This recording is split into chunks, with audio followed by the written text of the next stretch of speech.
May the Lord bless us with the grace to hear this sweet message.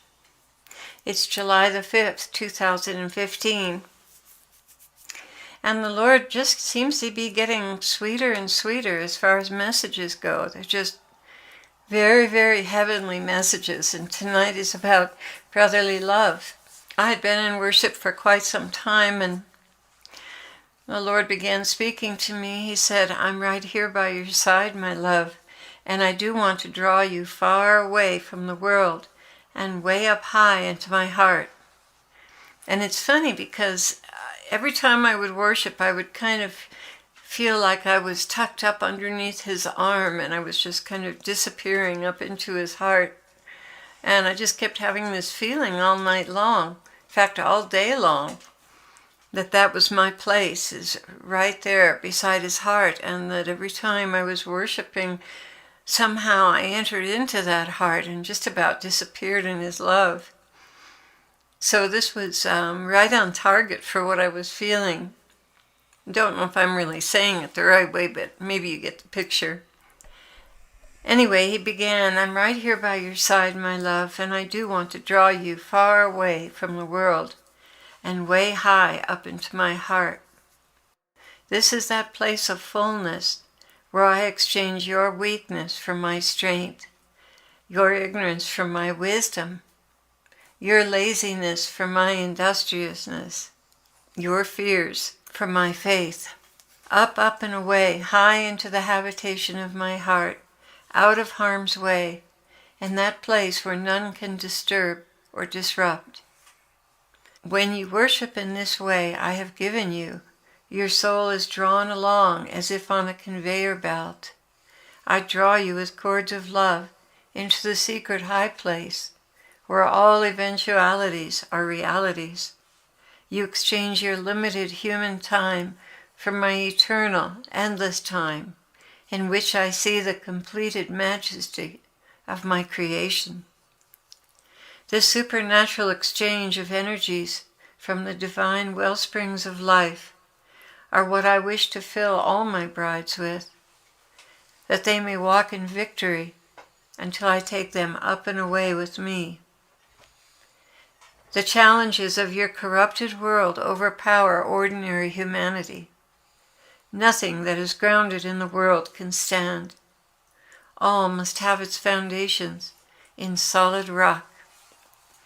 That is my will, my empowerment, my love, and tucked away securely, hidden in the vine, putting forth the sweet fruit of divine love.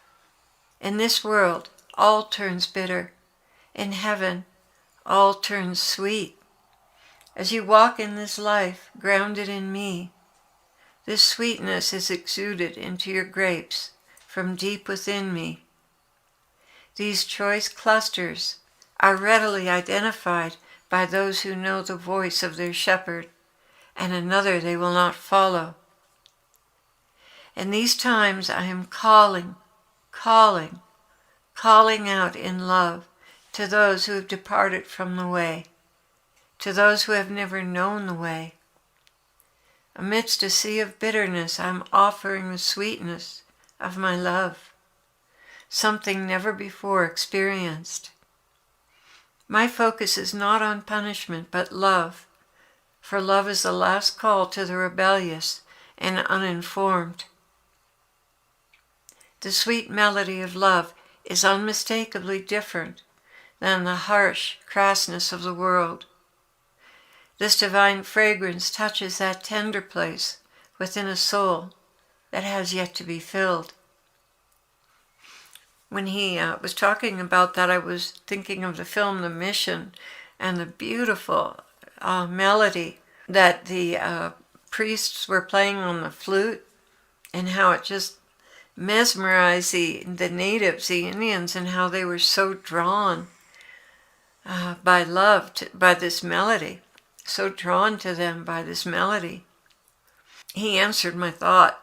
He said, "Yes, much like the flute playing in The Mission, the melody reached beyond the barriers of hostility and hatred and drew those souls into my arms. Never mind that man came along and spoiled it. Still, many souls made it into the safe haven of my arms. Yes, truly I tell you, unless you change and become like little children, you'll never enter the kingdom of heaven. That's Matthew 18:3. The simplicity of the gospel can never be improved upon by the intellect of man. It only sows confusion and pride. That is why I prefer simple things best, things that bypass the intellect and lodge in the heart like a dart tipped with a drop of my sacrificial love. Once that finds its way into man's heart, he knows right from wrong, good from evil, and that is when the poison of self-will can do the most damage. I was thinking, when he said that, I was thinking, Lord, what is going on that I'm missing? What are you addressing here? And he answered my unspoken question. What am I getting at? Your channel is about that simple love. It reveals how very simple, tender, and approachable I am. This is by my design, for I wish to reach inside souls and bypass all the religious traps and mazes that have so hindered conversions. I want to provide a straight line to love. I want to nourish and suckle the little ones directly from my own divine breast, without the posturing and learning of men. Charity edifies, knowledge puffs up, and pride precedes a fall. The way to my heart is straight and narrow. These other things are there only to direct the soul into my arms and a divine union of wills. But men have made them an end in themselves, and have devised a million ways to detour humanity from my simple and direct love. As a result, so many do not make it into my arms, but are turned away in confusion. I want to go back, church. I want to go back to the simplicity of the Gospels, the witness of my miracles, the kind of love that does not exist in the world. I'm calling to the lost with my love. You are all ambassadors of love, a rare quality, one that only thrives in the garden of my love, where you daily come to bask in my transforming presence. I am calling you all to simple brotherly love. Please put aside rhetoric and squabbling over doctrines. It is so easy to be caught in the trap of pride and learning, but so very challenging to skip on past needless disputes and answer with love and graciousness, dwelling together in one accord on earth, even as it is in heaven. I'm not asking you to compromise, not in the least, but I am asking you to use the superior tools for conversion. Love, not endless doctrinal arguments and disputes that only reveal the hypocrisy in my church. Love one another as I have loved you. Yes, this I will bless. This will reap the bumper crop, and my storehouse will be full. Go forth now in humility, and wrap each soul in the tender blanket of my love.